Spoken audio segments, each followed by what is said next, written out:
Coming up next, we get to a featherweight tilt between Charles "Do Bronx" Oliveira and Max Holloway.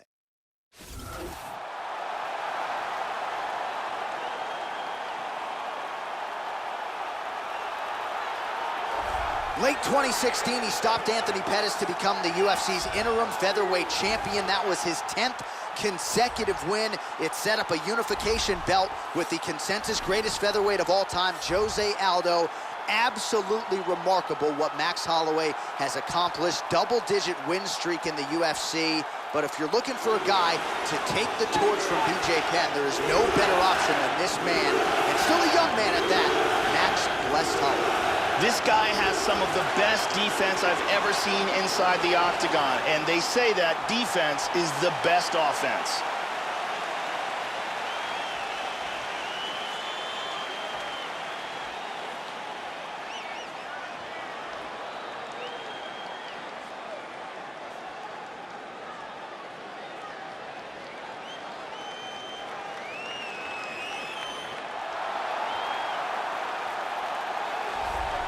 So here is Charles Oliveira. Grew up in the UFC, made his debut when he was just out of high school at 20 years old, all the way back in 2010.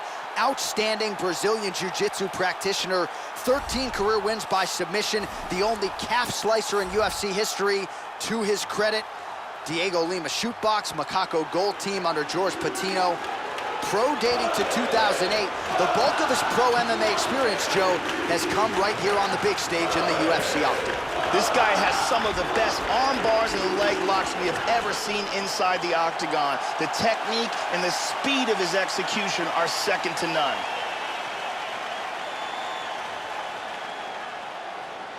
Our tale of the tape now for this featherweight fight. The American is 26. The Brazilian is 28. Holloway is 1 inch taller. Oliveira will have a 5-inch reach advantage. How about some Bruce Buffer?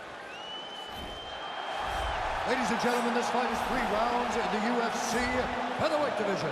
Introducing first, fighting out of the blue corner.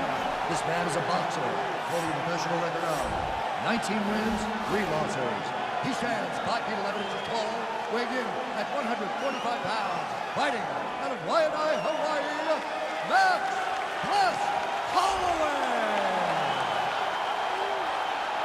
And now introducing his opponent, fighting out of the red corner. This man is a jiu-jitsu fighter, holding a professional record of 22 wins, 8 losses, and 1 no contest. He stands 5 feet 10 inches tall, weighing in at 145 pounds. Fighting out of Houston, Texas, Charles "The Bronx" Oliveira.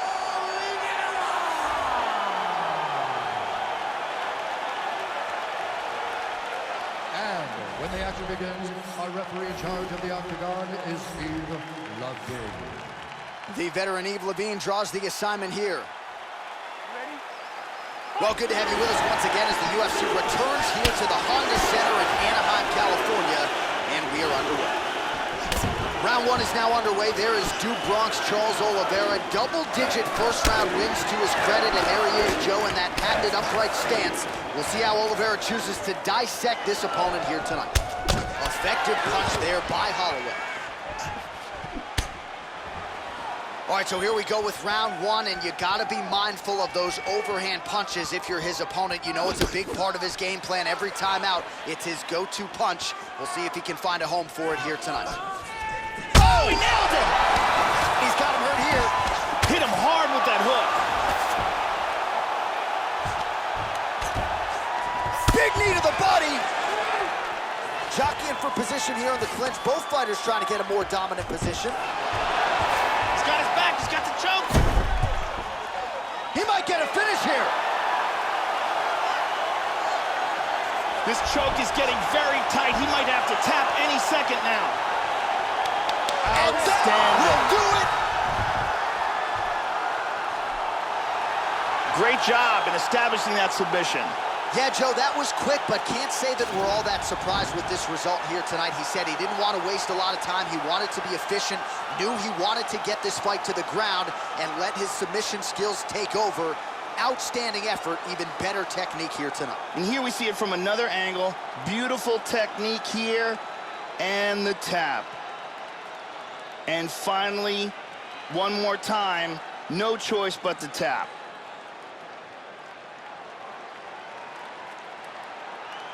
So a seminal moment for him here tonight, Joe Rogan, as he gets the win by way of submission. Certainly one of the bigger wins of his career, and as big a statement as he could have made here tonight. Ladies and gentlemen, referee Yves Lavigne has called a stop to this contest at 1 minute, 51 seconds in the very first round. Declaring the winner by tap out, Charles the Bronx Oliveira! Well, at this point, all that is left is the celebration, and it's nice to see this fighter sharing a moment with his coaches and training partners after the big submission win here tonight. He had no shortage of naysayers coming in. A lot of people said he couldn't come in here and submit a foe of this quality. Well, that should mute the masses a little bit. That should set him up for a big fight moving forward. Tonight, though, as I mentioned, all about the celebration, and it is on in the corner.